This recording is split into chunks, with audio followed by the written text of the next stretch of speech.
ಕರ್ನಾಟಕ ರಾಜ್ಯ ಮಾಧ್ಯಮಿಕ ಶಾಲಾ ನೌಕರರ ಸಂಘ ರಾಜ್ಯ ಘಟಕ ಮತ್ತು ಜಿಲ್ಲಾ ಘಟಕ ಪ್ರತಿಭಟನೆ.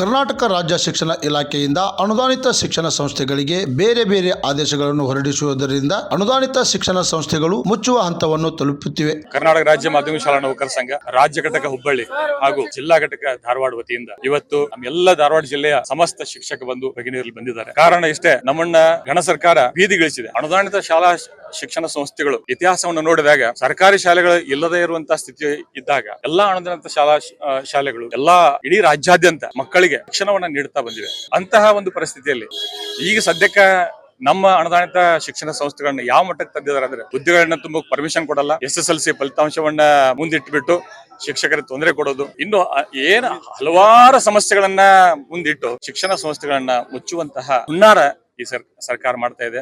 ಇನ್ನೊಂದು ಆಘಾತಕಾರಿ ಸುದ್ದಿ ನಿನ್ನೆ ಬಂದಿದೆ. ನಮ್ಮ ಶಿಕ್ಷಣ ಮಂತ್ರಿಗಳ ಜಿಲ್ಲೆಯಲ್ಲೇ ಸುಮಾರು 27 ಅನುದಾನಿತ ಪ್ರೌಢಶಾಲೆಗಳನ್ನ ಮುಚ್ಚುವಂತ ಆದೇಶವನ್ನು ಮಾಡಿದ್ದಾರೆ. ಯಾಕೆಂದ್ರೆ ಅಲ್ಲಿ ಮಕ್ಕಳ ಸಂಖ್ಯೆ ಕಾರಣ ಇಟ್ಟು 27 ಶಾಲೆಗಳನ್ನ ಅನುದಾನಿತ ಶಾಲೆಗಳನ್ನ ಮಾಡಿದ್ದಾರೆ, ಆದೇಶ ಮಾಡಿಬಿಟ್ಟಿದ್ದಾರೆ. ಅಂತ ಪರಿಸ್ಥಿತಿ ರಾಜ್ಯಾದ್ಯಂತ ಎಲ್ಲ ಅನುದಾನಿತ ಪ್ರೌಢಶಾಲೆಗಳು ಅನುಭವಿಸ್ತಾ ಇದ್ದಾವೆ. ನಾವು ನಿಜವಾಗಲೂ ತೊಂದರೆಯಲ್ಲಿದ್ದೀವಿ. ಆದ್ದರಿಂದ ಗಣ ಸರ್ಕಾರ, ಮುಖ್ಯಮಂತ್ರಿಗಳು, ಆಮೇಲೆ ಶಿಕ್ಷಣ ಮಂತ್ರಿಗಳು ಎಲ್ಲರೂ ನಮ್ಮತ್ತ ಗಮನ ಹರಿಸಿ ನಮ್ಮ ಬೇಡಿಕೆಗಳನ್ನ ದಯವಿಟ್ಟು ಈಡೇರಿಸಬೇಕಂತ ಹೇಳಿ ತಮ್ಮಲ್ಲಿ ಕಳಕಳಿಯಾಗಿ ವಿನಂತಿ. ಹಿಂದಿನ ಇತಿಹಾಸವನ್ನು ಮೆಲುಕು ಹಾಕಿದಾಗ ಸರ್ಕಾರ ಮಾಡಲಾರದ ಶೈಕ್ಷಣಿಕ ಕ್ರಾಂತಿಯನ್ನು ಮಾಡಿ ಸರ್ವರಿಗೂ ಶಿಕ್ಷಣ ನೀಡುವ ಜವಾಬ್ದಾರಿಯನ್ನು ನಿರ್ವಹಿಸುತ್ತಿರುವ ಅನುದಾನಿತ ಶಿಕ್ಷಣ ಸಂಸ್ಥೆಗಳು ಇಂದು ದುಸ್ಥಿತಿಗೆ ತಲುಪುತ್ತಿವೆ ಎಂದು ಕರ್ನಾಟಕ ರಾಜ್ಯ ಮಾಧ್ಯಮಿಕ ಶಾಲಾ ನೌಕರರ ಸಂಘದಿಂದ ಜಿಲ್ಲಾ ಕಚೇರಿಯ ಮುಂದೆ ಪ್ರತಿಭಟನೆ ಮಾಡುವ ಮೂಲಕ ಜಿಲ್ಲಾ ಅಧಿಕಾರಿಗಳಿಗೆ ಮನವಿ ಸಲ್ಲಿಸಿದರು. ಮಾಧ್ಯಮಿಕ ಶಾಲಾ ನೌಕರರ ಸಂಘದ ಪ್ರಧಾನ ಕಾರ್ಯದರ್ಶಿಗಳಾದಂತಹ ಶ್ರೀ JR ಭಟ್ ಅವರೇ, ನಮ್ಮ ಎಲ್ಲ ಸಂಘದ ಸನ್ಮಿತ್ರರೇ, ಇವತ್ತಿನ ದಿವಸ ಸರ್ಕಾರದ ಆದೇಶಗಳು ನಮ್ಮ ಖಾಸಗಿ ಶಿಕ್ಷಣ ಸಂಸ್ಥೆಗಳನ್ನ ಮುಚ್ಚುವ ಹಂತವನ್ನ ಕಲ್ಪಿಸವು. ಕಾರಣ ಏನಂತಂದ್ರೆ, ಸರ್ಕಾರಿ ಶಾಲೆಗಳಿಗೆ ಮತ್ತು ಅನುದಾನಿತ ಶಾಲೆಗಳಿಗೆ ಸಾಕಷ್ಟು ವ್ಯತ್ಯಾಸವನ್ನ ಕಲ್ಪಿಸಿ ಶಿಕ್ಷಕರು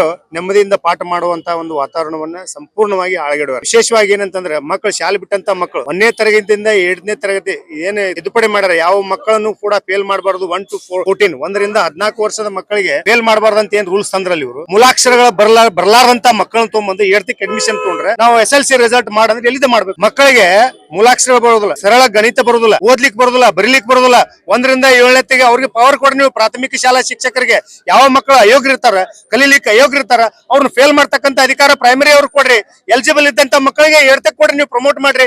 ಅಲ್ಲಿ ಏನೈತಲ್ಲ ನಾವು ಅಡ್ಮಿಷನ್ ತೊಗೊಳ್ಳಿಕ್ಕೆ ಸಾಧ್ಯ ಐತಿ. ಎಲ್ಲಾ ಮಕ್ಕಳು ಏನು ಬರ್ಲಾರ್ದಂತ ಮಕ್ಕಳನ್ನ 8ಕ್ಕೆ ಹಾಕಿ 8ರಿಂದ 10ನೇ ತಾರೀಕು 3 ವರ್ಷದೊಳಗೆ ಅವ್ರು ನಾವು ಚಲೋ ಪರ್ಸೆಂಟೇಜ್ ಮಾಡ್ರಿ, ಅವ್ರು ಓದಾಕ್ ಕಳಿಸ್ರಿ, ಬರೆಯಕ್ ಕಳಿಸ್ರಿ, ಏನು ಬೇಸಿಕ್ ಆಗಿ ಗುರುತಿರೋದಿಲ್ಲ ಅವ್ರಿಗೆ. ನಾವೇನ್ ಮಾಡ್ಲಿಕ್ಕೆ ಸಾಧ್ಯ ಐತಿ? ಅದಕ್ಕೆ ಇದು ಪ್ರಾಥಮಿಕ ಹಂತ.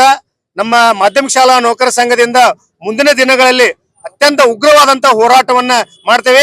ಇದು ಕೇವಲ ಸರ್ಕಾರಕ್ಕೂ ಕೂಡ ಬಿಸಿಯನ್ನ ಮುಟ್ಟಿಸ್ತಾ ಅಂತ ಕೆಲಸವನ್ನ ನಾವು ಮಾಡ್ತೇವೆ. ಯಾಕಂದ್ರೆ ದಿನದಿಂದ ದಿನಕ್ಕೆ ಶಿಕ್ಷಕರನ್ನ ಏನಂತಂದ್ರೆ ಅತ್ಯಂತ ಕೀಳಾಗಿ ಕಾಣ್ತಕ್ಕಂತ ಪರಿಸ್ಥಿತಿಯನ್ನ ತಂದಿರಿ. ಮೊಟ್ಟೆ ಇರ್ಲಿ, ಚಿಕ್ಕಿ ಇರ್ಲಿ, ಶಾಲೆ ಗಣಿತೀಯವರು ಇರ್ಲಿ, ಆಮೇಲೆ ಶಿಕ್ಷಕರಿಗೆ ಏನು ಆನ್ಲೈನ್ ದಿವಸ ಒಂದ್ ತಪ್ಪಿರೋ ಒಂದು ಮೆಸೇಜ್, ಏನ್ ಬರೇ ದಾಖಲಾತಿ ಇಡುದು, ಬರೇ ಏನೈತಂದ್ರ ಜೀತಾಳ ಇರ್ತಾರಲ್ಲ, ಮತ್ತೊಬ್ರ ಮನೆ ಜೀತಾಳ ದುಡ್ಸ್ಕೊಂಡಂಗ್ ದುಡ್ಸ್ಕೊಳ್ಳೋದು. ಇನ್ನ ಏನೈತಲ್ಲ ಪಗಾರಕ್ಕೆ ಬಂದ್ರೆ ಏನೈತಲ್ಲ ನಮ್ಮ ಸರಿಯಾಗಿ ಇವತ್ತಿನವರೆಗೂ ಕೆಲವೊಂದು ಇನ್ಕ್ರಿಮೆಂಟ್ ಬಿದ್ದಿಲ್ಲ. ಅನುದಾನಿತ ಶಾಲೆಗಳು ಸಂಪೂರ್ಣವಾಗಿ ಕೊಲ್ಯಾಪ್ಸ್ ಮಾಡ್ತಾ ಇದಾರೆ. ಸರ್ಕಾರ ಇದನ್ನ ಎಚ್ಚೆತ್ತುಕೋಬೇಕು.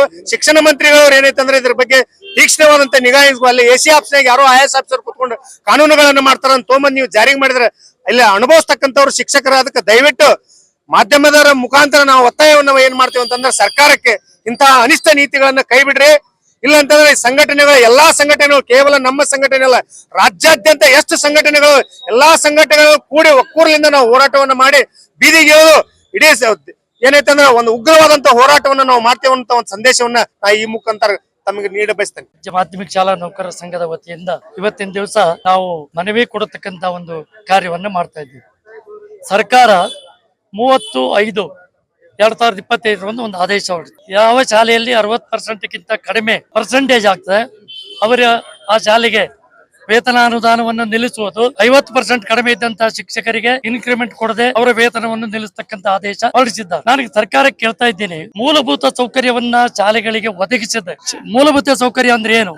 ಶಾಲೆಗಳಲ್ಲಿ ನಿವೃತ್ತಿ ಆದ ನಂತರ ಶಿಕ್ಷಕ ಹುದ್ದೆಯನ್ನು ತುಂಬುತ್ತಾ ಇಲ್ಲ. 2015 ನಂತರ ಇವತ್ತಿನವರೆಗೂ ಯಾವ ಶಾಲೆಗಳಿಗೂ, ಅನುದಾನಿತ ಶಾಲೆಗಳಿಗೂ ಕೂಡ ಹುದ್ದೆಯನ್ನು ತುಂಬುತ್ತಾ ಇಲ್ಲ. ಶಾಲೆಗಳಲ್ಲಿ ಒಬ್ಬರು ಇಬ್ಬರು ಶಿಕ್ಷಕರಿದ್ದಾರೆ, ಬಹಳಷ್ಟು ವಿದ್ಯಾರ್ಥಿನಿಯರು ಇದ್ದಾರೆ. ಹಾಗಾದ್ರೆ ಅವ್ರಿಗೆ ಪಾಠ ಯಾರು ಮಾಡ್ಬೇಕು? ಎರಡನೇದಾಗಿ, ಈ 1ನೇ ತರಗತಿಯಿಂದ 9ನೇ ತರಗತಿಯವರಿಗೆ ಯಾವ ವಿದ್ಯಾರ್ಥಿನಿಯೂ ಪಾಸ್ ಮಾಡಾಗಿಲ್ಲ. ಅವರಿಗೆ ಅ ಈ ಬರ್ಲಿಕ್ಕೆ ಬರುವುದಿಲ್ಲ, ರಟ ಇಕ ಬರ್ಲಿಕ್ಕೆ ಬರುವುದಿಲ್ಲ, ABCD ಬರ್ಲಿಕ್ಕೆ ಬರುವುದಿಲ್ಲ ಅಂತವ್ರು 10ನೇ ವರ್ಗಕ್ಕೆ ಬರ್ತಾರೆ. ಅವ್ರನ್ನ ಒಮ್ಮೆಲೆ ಪಾಸ್ ಮಾಡಿ ಅಂತಂದ್ರೆ ಯಾಕೆ ಮಾಡ್ಬೇಕು? ಇದು ಎರಡನೇದು. ಮೂರನೇದು, ಶೈಕ್ಷಣಿಕ ವಾತಾವರಣ ಅನುದಾನಿತ ಶಾಲೆಗಳಲ್ಲಿ ನೀವು ಕೊಲಾಪ್ಸ್ ಮಾಡ್ತಾ ಇದ್ದೀರಿ, ಹಾಳು ಮಾಡ್ತಾ ಇದ್ದೀರಿ. ಶಿಕ್ಷಕರ ಹುದ್ದೆಯನ್ನು ತುಂಬಿರಿ ಮೊದಲನೇ. ಎರಡನೇ, ಶಿಕ್ಷಕರಿಗೆ ಪಾಠ ಮಾಡೋದನ್ನ ಬಿಟ್ಟು ಉಳಿದ ಎಲ್ಲ ಕೆಲಸಗಳನ್ನ ತಾವು ಮಾಡಿಸ್ತಾ ಇದ್ದೀರಿ. ಇವೆಲ್ಲ ಶಿಕ್ಷಕರು ಮಾಡತಕ್ಕಂಥ ಕೆಲಸ. ಯಾವ್ದಾದ್ರು NGOಗಳಿಗೆ ಕೊಡ್ರಿ, ಮಾಡ್ತೀರಿ. ಬಿಸಿ ಊಟಕ್ಕೆ ಹೇಗೆ ನೀವು ಬೇರೆಯವ್ರು ನೇಮಿಸಿದ್ದೀರಿ, ಅದೇ ತರ ಇದಕ್ಕೂ ಕೂಡ ಬೇರೆಯವ್ರು ನೇಮಿಸ್ರಿ. ಕ್ರಾಂತಿ ಸಮಾಚಾರ ಧಾರವಾಡ.